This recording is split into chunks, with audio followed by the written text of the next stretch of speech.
was having a bad day. And I think we're always trying to bring ourselves back into balance. And so I was exhausted from homeschooling. I was exhausted from the news on the media. Like everything felt like it was falling apart. And then I looked at this book and I saw this lady set a world record for doing something in the Alps. And I'm like, you know what?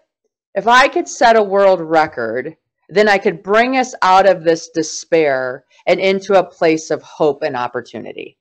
And so what would that look like, right? Like that, like I just felt like we needed momentum on the other side to bring us back to balance. I didn't know what that was. I didn't know how I was going to do it. I just know like that was a feeling that I had.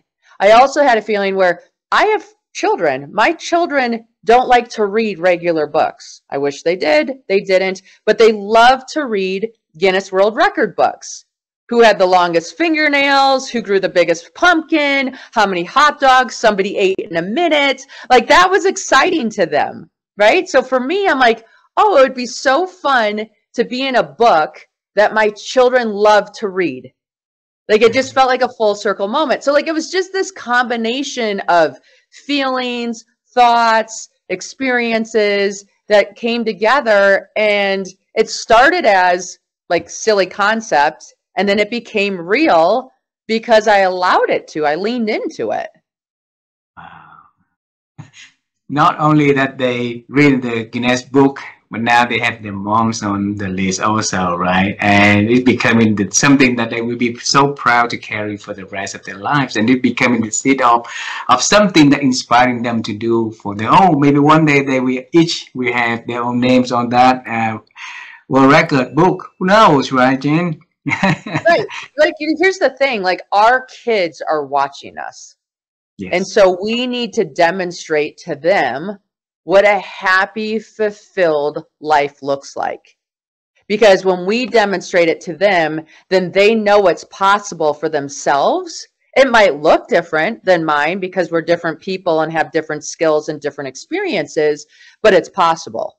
It just has to show up for what's possible for them. So for me, it was very important to demonstrate, like, this got me excited. It got me like motivated. It required discipline and training and sacrifice and commitment. But when we combine all those things and achieve something, that feels so good. And I want them to have that feeling. And for them to have that feeling, they have to see how I have that feeling so that they can learn where they can find it for themselves.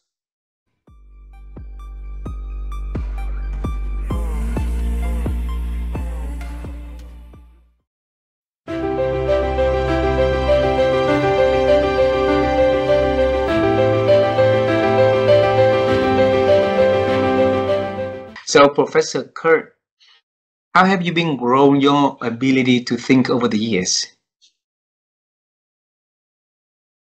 Well, that is a difficult question. That is a very difficult question. I never thought about this. So, I think there are two things we have to differentiate. We have two systems in our brain. One is thinking deliberately, so conscious thought, and the other system is unconscious thought. We could also call it intuition. And I very much believe in intuition. Rely on your gut feelings. Because intuition is not a magical sixth sense. It's a very rapid, unconscious pattern recognition that comes with an emotion. So if you have enough experience in a field, very often you have an intuition which tells you this is what you should decide or what you should do, and you cannot really explain why. It's just a gut feeling. But this gut feeling is based on a lot of experience you have in a field. So many decisions I make are based on gut feeling, are based on intuition.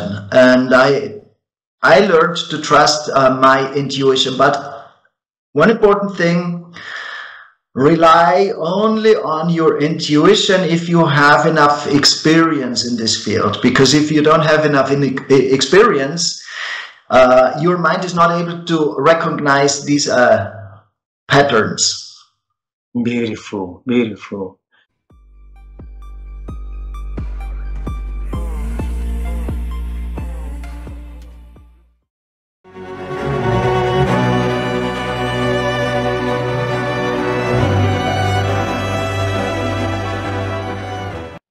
Well, this is where the neuroscience comes in really handy, because I have learned the different areas of my brain that I can use in better ways through the neuroscience.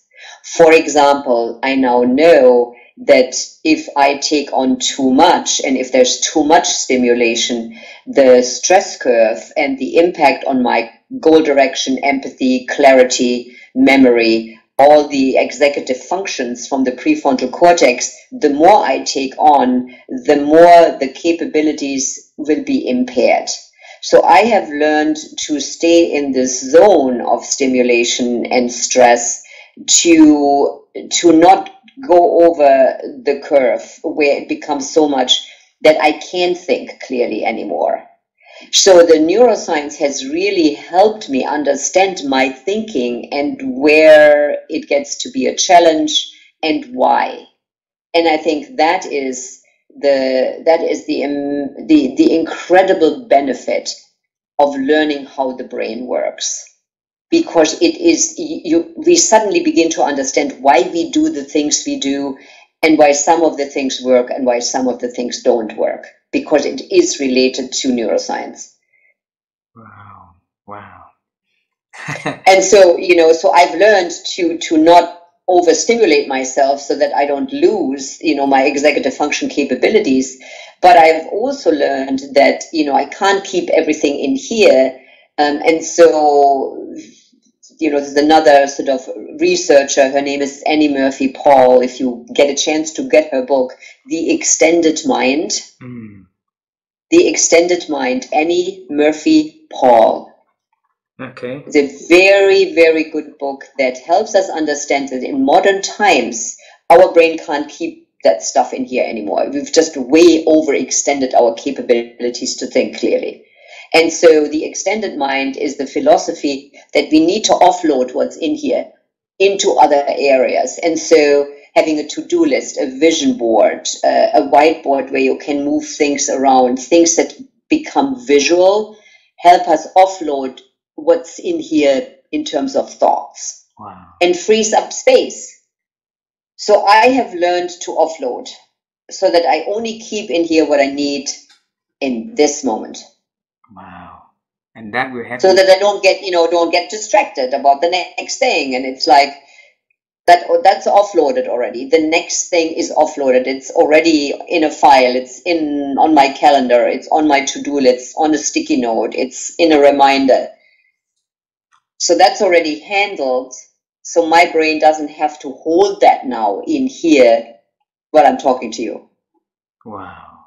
Thank you so much. So that book is mind-blowing. It's fabulous. It's extremely well written. Lots of stories, and not sort of so scientific that, she lose the reader, but I can highly recommend it. Absolutely. Annie Murphy Paul, right? And the book Annie Murphy Paul. And the yes. book, The Extended Mind. The Extended Mind. I will definitely look forward to that book, and I also look forward to contact her and send your message to her. You were the one who introduced me to the. Yes, to her you work. can tell her that. You can tell her there's a fan club out there in the coaching world that she might not be aware of, and we love her work and her research, and we use it all the time in coaching. So, wow. If you get to talk to her, you can say there's a big group of people out there that love your work.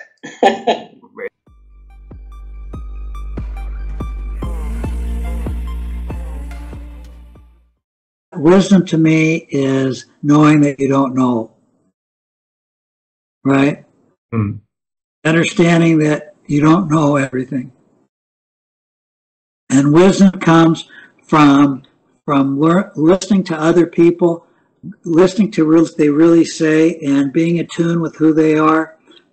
And wisdom comes from your life experiences, you know. But you don't have to experience everything you don't have to have somebody have somebody tell you don't touch the stove if you can see the stove is hot, you know. But wisdom comes from learning to listen to people when they say, Howard, the stove might be hot, be careful. And so wisdom is living a life full of curiosity, willing to learn, willing to grow, and understanding that you don't have all the answers.